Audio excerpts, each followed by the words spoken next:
Salut vous. Et bienvenue dans cette nouvelle vidéo, donc une vidéo sur la forge. La forge de mon ami Tom, mon ami Tia, mon ami le sanglier pourpre. Alors, Tia, pourquoi Tia? C'est mon meilleur ami et on a beaucoup de délire ensemble et Tia est son surnom. Voilà, je vous expliquerai dans un autre passage pourquoi, comment, d'où ça vient et voilà, et vous saurez tout.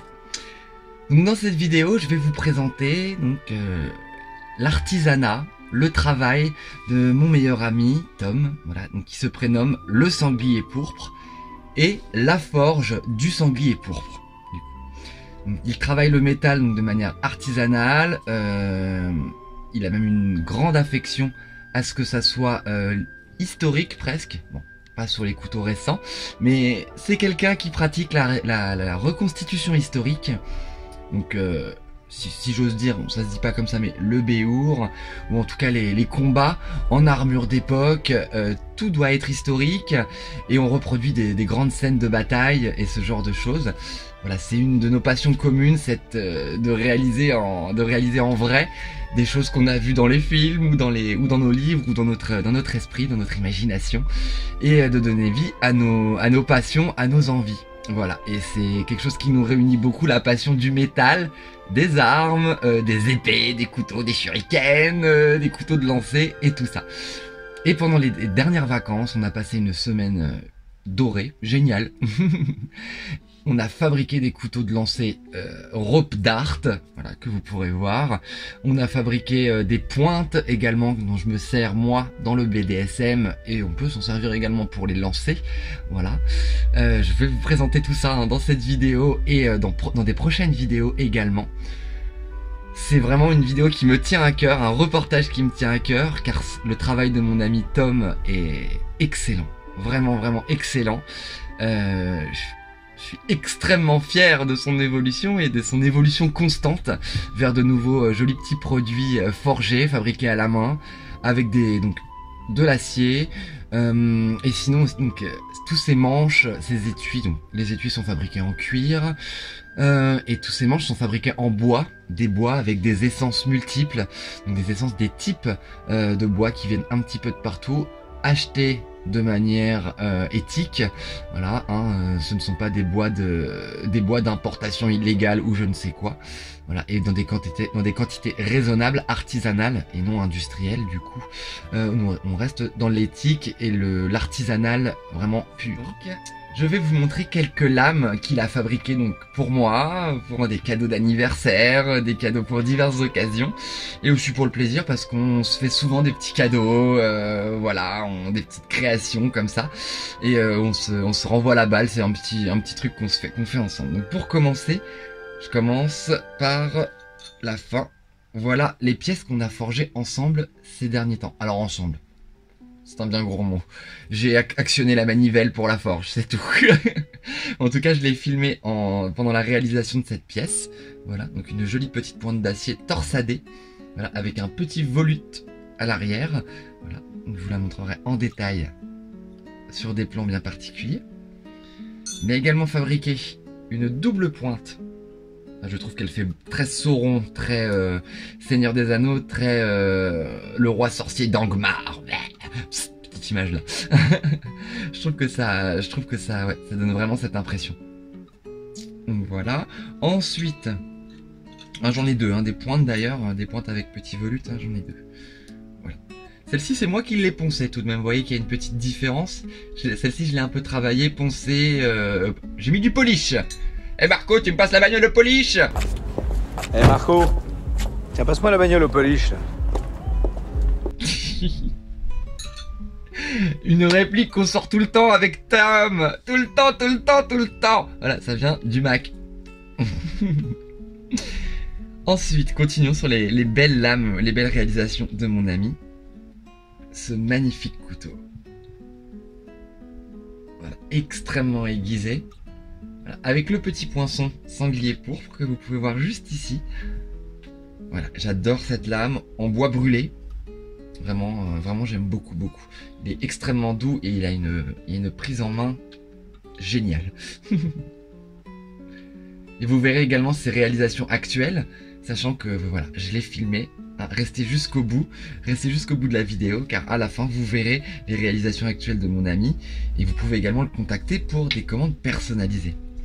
Voilà ce qu'on a fabriqué ensemble, les fameux ropes d'art. Bon, c'est la version bêta, hein. Mon ami Tom en a une version un peu plus poussée. Mais voilà, des couteaux de lancer que lui-même a forgé aussi, hein. On voit son petit poinçon juste ici. Voilà, vraiment de l'or dans les mains, ce guy Joe. Et pour finir, mon préféré, et non des moindres, cette beauté sublime. Voilà, l'un des premiers qu'il m'ait offert. Un peu sur le modèle d'un couteau que j'avais vu sur internet d'un très bel artisan. Et voilà, on a repris un peu la forme, et j'en suis très fan. C'est mon préféré. Et donc on a ici du bois de serre, ébène, buis et laiton. Voilà, à l'arrière. Voilà un petit peu les magnifiques pièces que j'ai qui me viennent de mon sanglier pourpre. C'est un bonheur aujourd'hui de donner voix à toutes nos envies métallurgiques, si je puis dire. Il vient même d'acquérir lui un nouvel outil, donc comment on dit, un poste à souder, voilà, à arc de métal, oh je ne sais plus, un poste à arc je crois, quelque chose comme ça, je le remettrai là pour être sûr, je me rappelle plus bien du nom, mais voilà, petit à petit on évolue comme moi avec mes imprimantes 3D, mes machines, ma graveuse laser, toutes ces choses là. On évolue au fil des années et c'est un bonheur que de pouvoir donner vie à nos projets et à nos envies, vraiment à nos rêves, et de plus en plus en évoluant. Et moi je vous cache pas qu'avec la chaîne YouTube et tout ça, j'espère un peu encore aussi d'évolution et des superbes projets qui mettent en scène justement l'artisanat, les costumes, la scène, le cinéma, toutes mes vidéos, tout ça. J'ai énormément d'idées. Je vous parlais de reconstitution historique par mon ami Tom justement. Eh bien, voilà, on a des envies de vidéos, de live action, ces fameuses vidéos où on fait comme si on combattait, où on refait les scènes de nos héros préférés, de nos séries ou films préférés. Voilà, il y a plein de choses en préparation, vraiment. Hein, je suis en train de scénariser tout ça, ça demande du boulot, mais voilà. J'ai de quoi faire niveau costume, niveau accessoires, hein, honnêtement, ça va faire un grand plaisir d'avoir toute cette réserve. Donc voilà un petit peu pour tout ce que vous pourrez voir, en tout cas avec mon ami le sanglier pourpre, mon ami Tom Tia. C'est un nom, hein, comme je vous dis, vous l'entendrez souvent dans les vidéos, vous m'entendrez souvent l'appeler comme ça. Et donc pour la forge, voilà, nous commençons donc avec l'ouverture de la forge. On commence avec la mise en service de la forge elle-même. Donc bienvenue. Première fois que je viens ici. On va commencer par quelque chose de très important, ça s'appelle vider la brouette. Virer la brouette. Ah, faut la burette. C'est pas la burette. Ça filme pas, je suis sûr. Si. On commence à actionner la manivelle. D'ailleurs, vous verrez que voilà, mon ami Tom doit mettre un petit coup d'huile avec cette belle burette. Oh, qu'elle est mignonne. Voilà, un outil indispensable. Et là, on envoie dans le petit trou un peu d'huile. Alors, de l'huile minérale. Hein. Et là, on entend que ça tourne mieux. Ça tourne comme une horloge. Voilà, la petite forge manuelle. Et ça ronronne. Et ça ronronne et dur. Ouais, attention, il a failli chanceler. Super sympa. On a déjà de l'huile pleine les doigts, c'est parfait. C'est impeccable. La session. Alors là, on vide la cuillère. Très important. Pour pas que des kilos de merde se placent dans la cuillère. On vide, on casse le mâche-fer là. Voilà. On vide la merde. J'ai loupé l'évacuation de sous 60. Elle a loupé la merde. Super. Ensuite,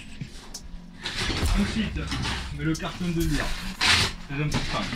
Recyclage toujours. Ça ne marche pas. Recyclage. Zéro déchet, objectif empreinte carbone zéro. Il faut que ça soit de la bière, sinon ça ne marche pas. Tout à fait. N'utilisez rien d'autre que les paquets de bière surtout.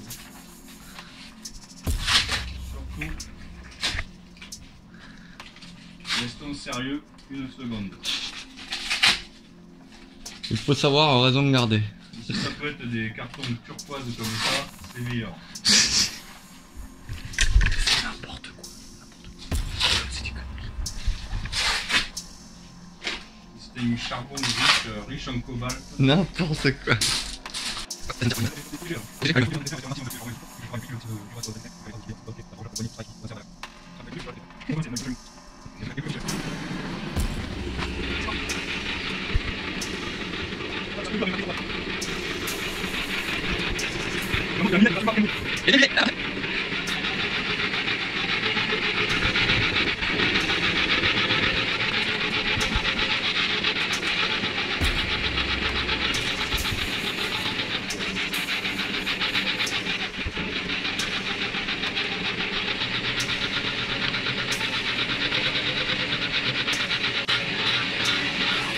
Je retrouve des odeurs du Kyrgyzstan et du Pérou avec cette odeur de charbon de forge.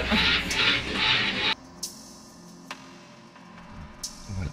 Et une fois que la forge est bien chaude, là on va pouvoir commencer à y mettre un morceau de métal. Voilà, qu'on va chauffer à blanc, si je ne m'abuse, si je ne me trompe pas, à blanc ou rouge.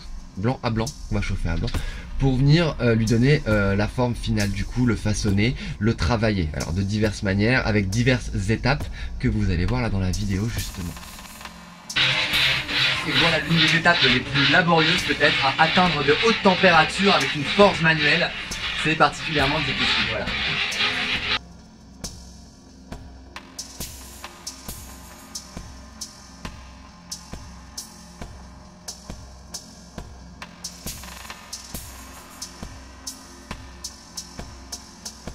On va mettre les gants, on va faire la torsade. On va falloir que tu prennes à la main. La torsade, oh là là.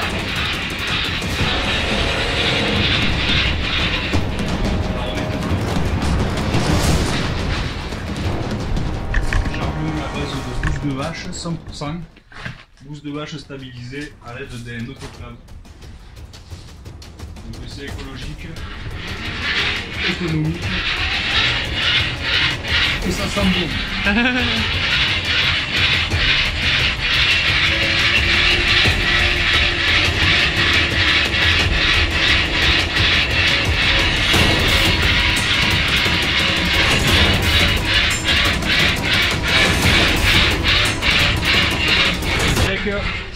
C'est pas chaud, c'est froid, c'est raté.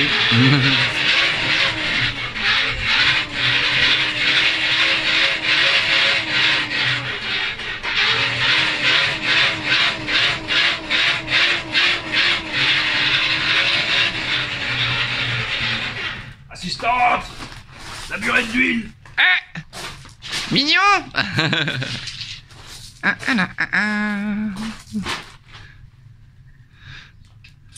Ça sent bon.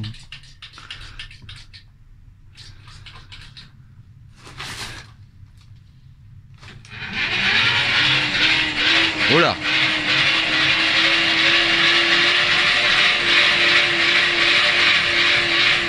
C'est le retour du feu.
sans perdre plus de temps, on va effectuer la première frappe pour affiner la pointe.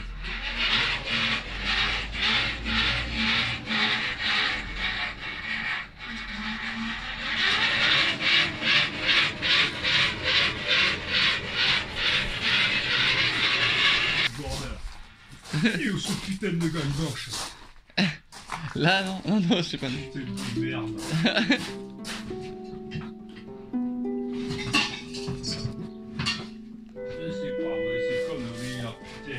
Il y a deux gants ici, ils sont l'un sur l'autre.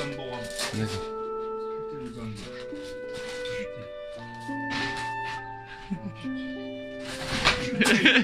Overreact. Allez, on y va. Ah. Ne jamais oublier les enfants. Jamais. Toujours des lunettes. Protection avant tout. Protection, la sécurité avant tout. Ça fait une demi-heure qu'il forge et qu'il n'a pas de protection. On va prendre le gros marteau. Le gros marteau. Le corps. Allez, c'est bon, c'est chaud, allez, on tape. Allez, on y va. Putain, on lui tape le sac. Putain. Putain, on lui tape un peu comme ça. Putain, on alterne du coup.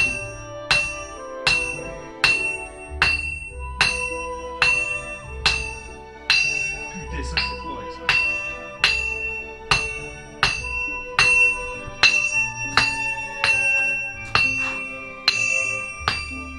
On lui tape sa gueule, jeune. On tape surtout à côté, hein. C'est très important de taper à côté.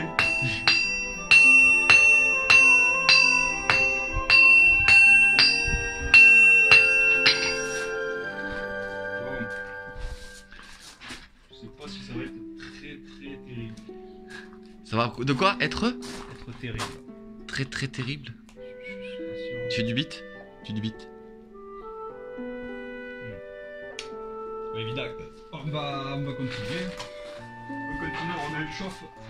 Ceci est un prototype. On essaye.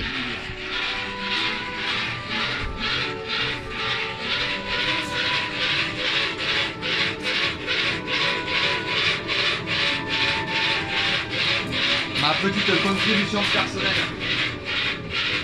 Voilà.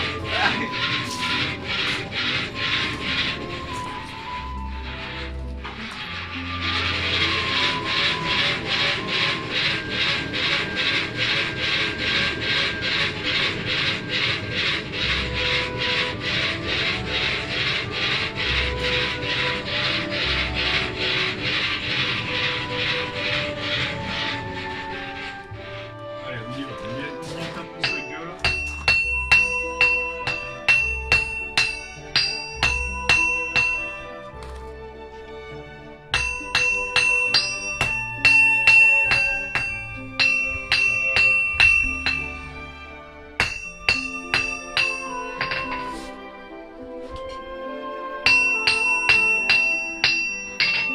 Ok.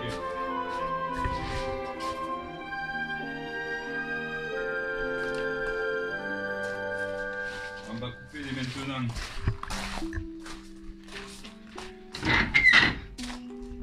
Sinon, ça va nous emmerder.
aurait dû se mettre en live. Pour le deuxième aussi. Vas-y, on va faire ça. Ça va être très bien.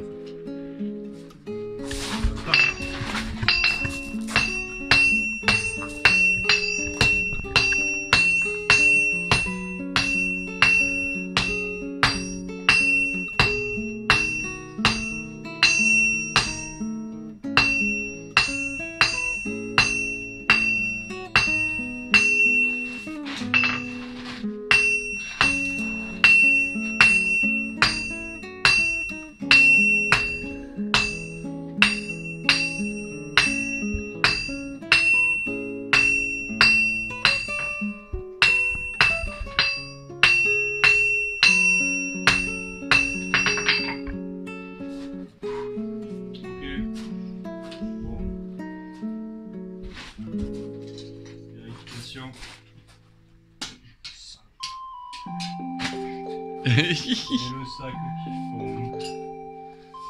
Alors. Oh, c'est beau, On putain. est pas mal. Attends, vas-y, remets-la sur le là où il y a la lumière. Voilà,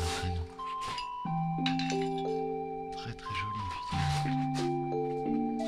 Très très belle. Putain, c'est beau. C'est fin. Tout ça en 4 coups de marteau. Et en combien de coups de manivelle 1000. Si t'es pas contente, tu te dégages. T'as compris? Ok, je me casse. Salut.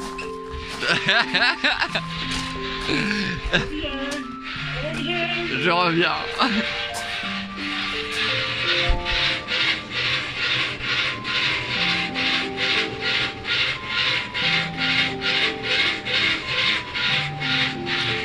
On va changer de marteau pour plus de précision.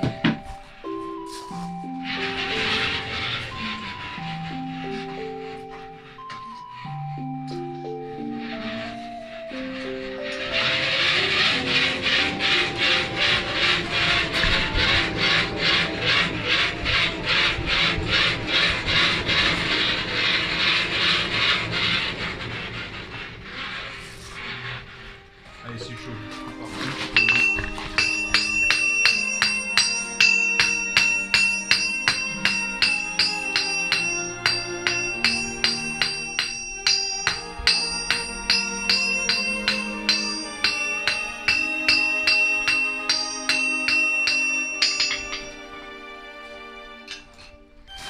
Pour bien équilibrer la taille des spikes. C'est Soronesque.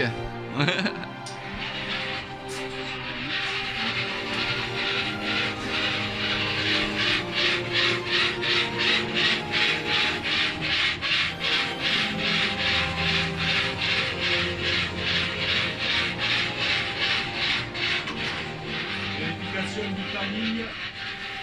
16h12. Oui, parce qu'on est légèrement pressé par le temps. Mais dans le rush, des fois, on fait de bonnes choses. Le mec écrit un texto en forgeant. Il n'y a pas de respect. Si c'est pour faire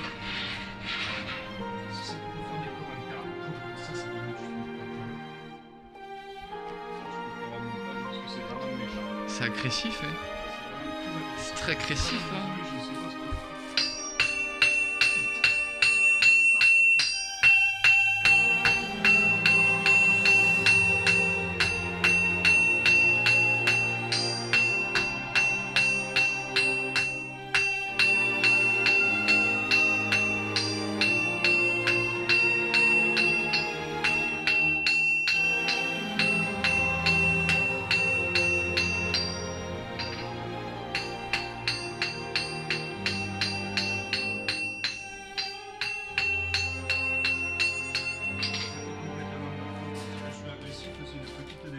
Professionnel parce qu'à force d'y taper sur sa gueule, je deviens agressif. Mais C'est automatique. c'est que ça comme fait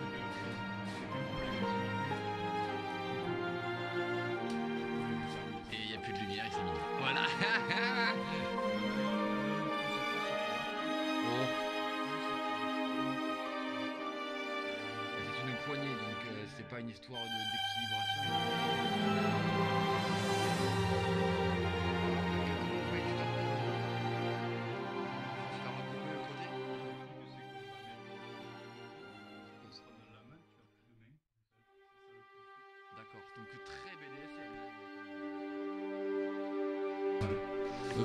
à toi.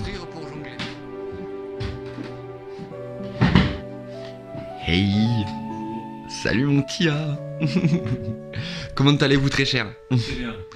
Ah bah très très bien. Alors, nous sommes heureux de visiter, de voir à présent vos créations, mon cher ami. Comment t'es venue cette envie de fabriquer ces superbes lames, ces super coupants, ces super couteaux? D'où ça te vient, dis-moi? Ça m'est venu en fréquentant les fêtes médiévales quand j'étais petit.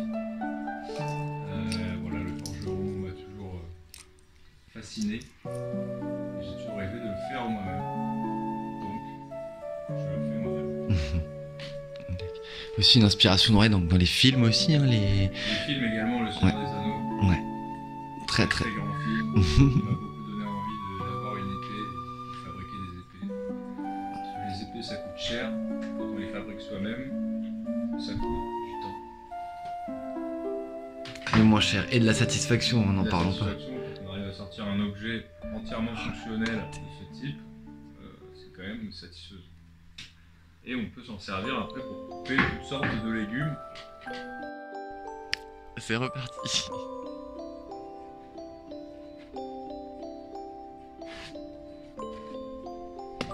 Oh, lui il était trop beau.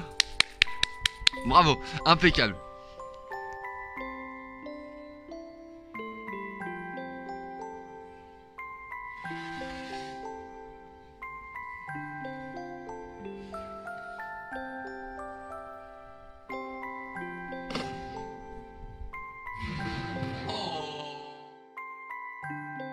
D'où vient le métal que tu utilises, mon cher? Alors j'utilise de la récupération et également du métal que j'achète, de l'acier que j'achète chez un revendeur basé à Thiers, Eurotechnie. Très bon revendeur qui nous envoie les barres conditionnées déjà calibrées en barres plates. Donc, ça facilite le travail, on n'a plus qu'à donner la forme.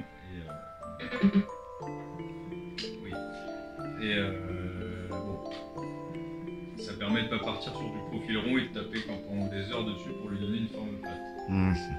Déjà un petit peu préparé. Sur du profil rond. Notamment sur les ressorts d'amortisseurs, j'ai entendu parler tout à l'heure. Celui-ci est fait dans un ressort d'amortisseur. Amortisseur de voiture récupéré en casse, je suppose, du coup. Récupéré en brocante. En brocante, d'accord. Upcycling. Celui-ci est fait avec une lame d'amortisseur, donc la lame d'amortisseur qui a un profil plat mais qui est vraiment Tension les doigts. grosse lame plate. Celui-là c'est un amortisseur de Dodge.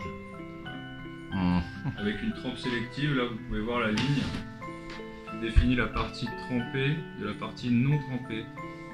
Et l'intérêt de cette trempe sélective c'est d'avoir un tranchant qui est bien dur et tranchant et un corps de lame qui reste mou et souple pour la résistance au choc.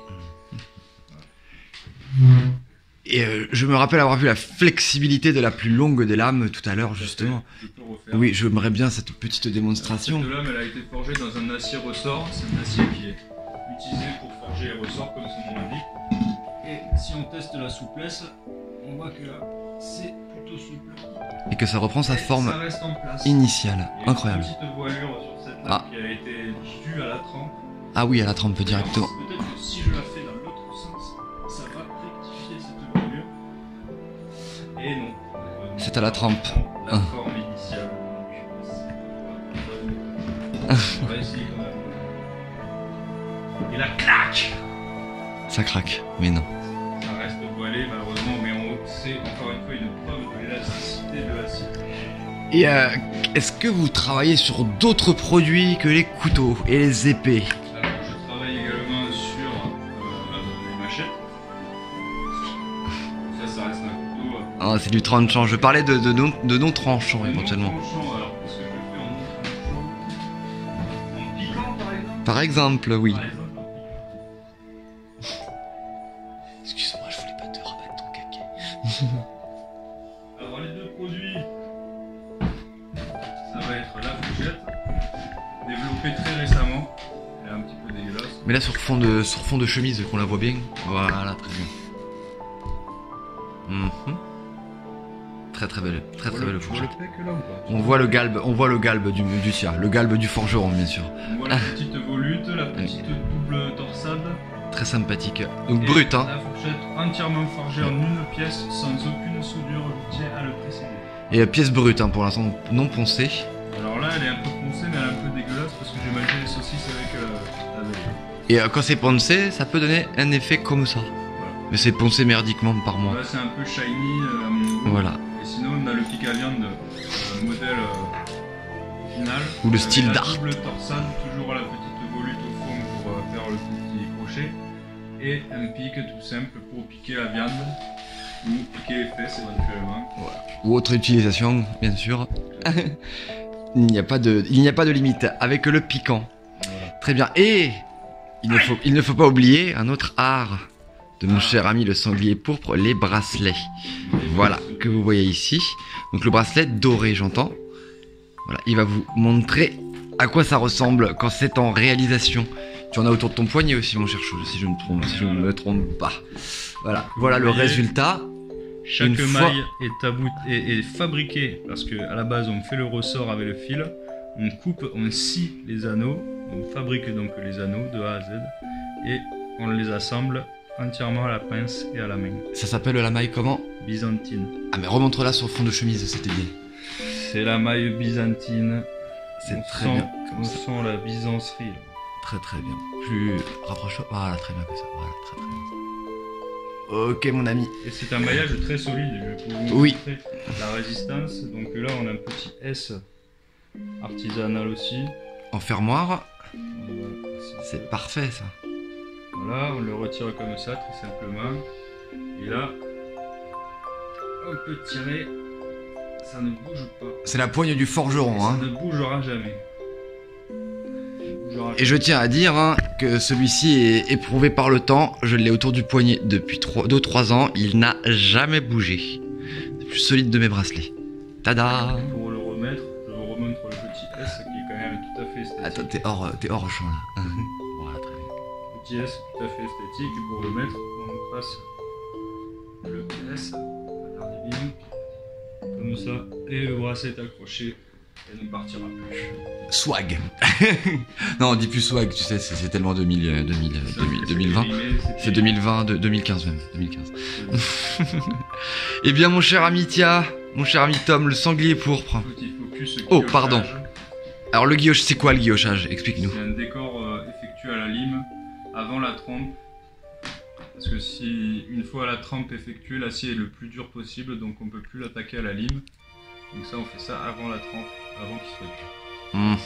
Donc, le guillochage, ce sont donc les décorations qu'il y a à l'arrière des lames. Voilà, comme on peut voir également sur ce modèle, moultement gravé par notre ami. Et comme ici même. Et une petite démo de coupe pour finir peut-être. Allez, voyons voir le coupant Ça peut être intéressant. des bêtes. Bon, il y aura la démo de la pastèque. On va essayer celui-ci par exemple qui est un inox, donc il est censé moins couper. Ça coupe quand même très bien. C'est quand même pas mal. Qu'est-ce qu'on coupe après? Ah, mais celui-ci par exemple. Ce qui coupe celui-là, je sais pas, la surprise. Bois de cerf. Ah, Un peu fatigué, celui-là est un peu fatigué. Oh, quoique sur le bout, qui rentre dedans, c'est bon. comme le beurre. Allez, le dernier, le plus grand.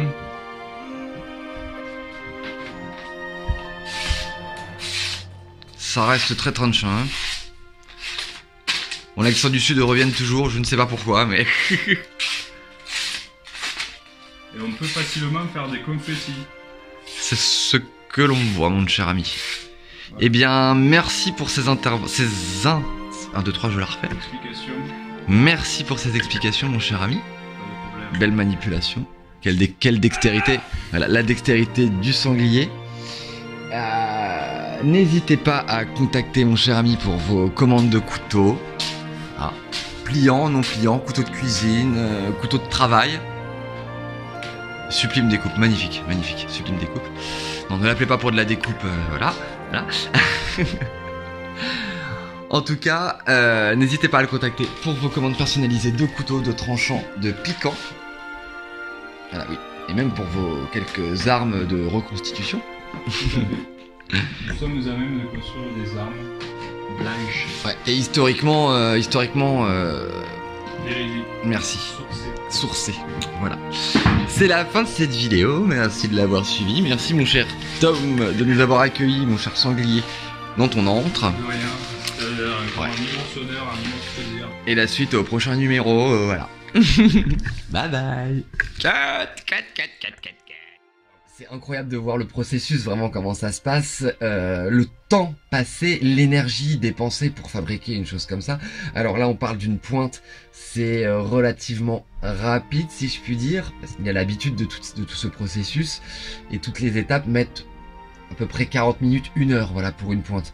Mais pour, voilà, ce type de couteau, hein, on est sur un travail de plusieurs jours réellement, ne serait-ce que pour la lame. Hein, la lame, je veux pas dire de bêtises, mais je pense qu'on a mis plusieurs jours vraiment, ne serait-ce qu'entre la découpe de la lame elle-même, hein, qui était à la base un rectangle de métal, voilà, qu'il a fallu donc faire ces fameuses, donc dessiner sur le métal, ensuite découper chacun des interstices.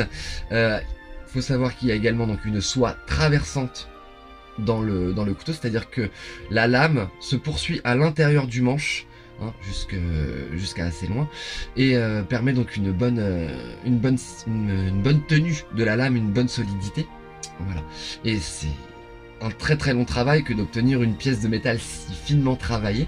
Voilà. Et une fois que la lame est bien travaillée comme ça, on va donc venir emmancher chacune des sections qui n'ont pas encore cette forme cylindrique, hein. Chacune des sections, donc d'abord une bague de laiton si je ne me trompe pas, ensuite donc le bois de serre, une bague d'ébène, un manche en buis, et ensuite cette fameuse petite rondelle de laiton qui vient terminer avec les 4 petits rivets. Donc toutes ces pièces doivent être préparées au préalable, mais là on est encore avec un manche carré. Et ce fameux manche carré, va falloir lui donner cette forme façonnée, lisse. Donc là, on passe aux longues étapes du ponçage. Étapes que je connais beaucoup, moi aussi, dans mon travail, que ce soit sur l'impression 3D, un peu de bois, un peu de métal. Dès que je travaille le métal, il faut poncer. Voilà, et c'est l'huile de coude. L'huile de coude. Vraiment. Ça fait les avant-bras, hein. Tout autant que le gaming. Hein. Là, ça c'est pareil, le ponçage... Ça demande vraiment beaucoup de force et d'obstination, voilà, de la persévérance pour obtenir les résultats les plus fins, les plus raffinés, et donc un ponçage avec plusieurs grains, plusieurs outils de ponçage pour venir obtenir ce côté très lisse et extrêmement agréable au toucher. Voilà, donc là je vous ai fait un petit condensé de comment sont fabriqués les couteaux, et je vais vous laisser donc avec l'artisan lui-même qui va vous expliquer un petit peu son travail, hein. Donc je l'ai interviewé, voilà, pour qu'il vous explique un petit peu comment il travaille, comment il fabrique tout ça, et vous pouvez bien évidemment le contacter, son Instagram est ici, voilà, vous pouvez le contacter et venir lui demander, vraiment lui passer vos commandes de couteaux. Il fait des fourchettes aussi maintenant, il y a peu de temps il y a même un restaurant qui lui a commandé un service complet. Donc vous voyez, la quantité ne l'effraie pas. Alors, comme je vous ai dit, c'est quelque chose qui prend beaucoup de temps à faire. Donc n'ayez pas peur un petit peu des délais, si je puis dire. Pour avoir de si beaux objets, hein, c'est, si je puis dire, garanti à vie. Bon. Il y a le souci du métal de récupération, qui est donc du coup un métal non traité. Il travaille sur l'inox actuellement, mais c'est encore en élaboration. Mais le métal non traité a tendance à rouiller s'il reste au contact de l'eau. Donc ce sont de très beaux objets qu'il faut, après utilisation, nettoyer, sécher et ranger dans leurs outils, dans leurs étuis, pardon. C'est, voilà, le cas quand on a de beaux atours, de beaux effets, de beaux objets. Il faut en prendre soin. Voilà, comme quand on a de belles chaussures, si on ne les cire pas, le cuir va craquer, le cuir va s'abîmer, et elles vont mal vivre, du coup. C'est la même chose quand on a des objets qui proviennent de l'artisanat, voilà, il faut les bichonner. Merci à vous, en tout cas, d'avoir regardé cette vidéo, merci beaucoup. Il y aura d'autres épisodes, hein, d'autres aventures avec le sanglier pourpre, hein, mon cher ami, que je remercie 1000 fois au passage. Voilà, merci mon Tia, je t'aime. On passe toujours des instants exquis ensemble, et on en a encore plein, et on va vous les montrer, on va vous les faire partager. Aïe, ouais, coup de manche dans la gueule. Merci à vous. N'hésitez pas vraiment à vous abonner. C'est un super soutien pour la chaîne. Ça va m'inciter encore à faire encore plus de contenu. Et c'est un superbe remerciement pour mon travail de montage, de vidéos et de reportage. N'hésitez pas à commenter, à donner votre avis sur le travail que vous avez pu voir. Poser des questions également. Moi, je serais avide que d'échanger avec vous sur tout ça. Vous répondre voilà, par les commentaires. N'hésitez pas. Et un petit like également au passage, hein, ça fait toujours plaisir. Et encore une fois, ça soutient énormément la chaîne pour nous, créatrices, créateurs de vidéos. C'est pas négligeable, c'est vraiment un superbe soutien. Voilà. La suite au prochain numéro, c'était Tata Rafa. Bye bye. Coupé. La suite au prochain numéro, c'était Tata Rafa, Raphaël Sarrazin non orthodoxe. Bye bye.